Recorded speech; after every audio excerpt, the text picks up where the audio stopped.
A Dog's Way Home is a sweet film. It's a tough watch, but it's very moving. This was released in 2019. It's directed by Charles Martin Smith. It's written by Cathryn, Michon, and W. Bruce Cameron, based on the book by Cameron, with a cast including Ashley Judd, Jonah Hauer-King, Edward James Olmos, Alexandra Shipp, and various others. And this is about a little dog who has to travel 400 miles to get back to its family.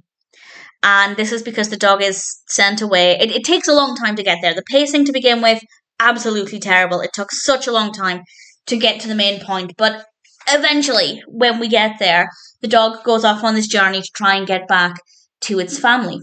And needless to say, it was very emotional.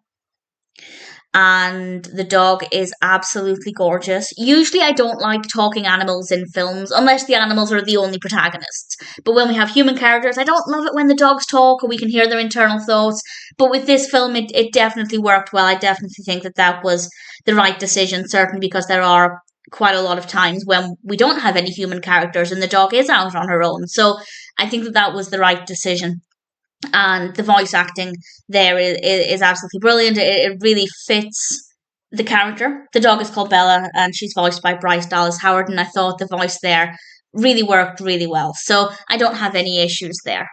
And according to IMDb, I haven't fact-checked this, but Bella is played by a dog called Shelby, and Shelby was actually found living in a junkyard in Tennessee, and she was rescued, and if that's the case and she was rescued and then turned into a film star, I just think that's a beautiful story. According to IMDb, this is the only credit for Shelby the dog, but if you are aware if the dog's been in anything else, please feel free to let me know. But she's absolutely gorgeous, and it's so easy to follow her story emotionally. There are some really brutal scenes. There are some really tough scenes with some other animals. There are some really beautiful animals in this.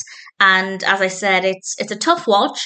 And I got to the end of it and thought, I never want to watch that again because it's so powerful. If you're a dog person, if you're an animal person in general, I think you'll find this to be moving, very sweet, but not the easiest watch. But I would say that it is worth it. Once we got to the main point of the narrative, the pacing was very good. There's obviously a lot of variety in what we're looking at because Bella is going on this journey. Visually, it's quite satisfying. The performances are good. Bella is a very good actor. And I had a lot of fun with some of the easier moments, and I had a lot of emotions with some of the more difficult moments. I felt a lot. I felt a lot when watching this film. All things considered, A Dog's Way Home is a good story, sweet narrative, generally well executed. Bella is adorable. It's very, very moving. We have some great animals. The lighting's great. The music's great. I don't really have any real complaints. A Dog's Way Home is a brilliant film. And if you like films about dogs and you don't mind that you're probably going to end up crying, then I'd say it's definitely worth watching.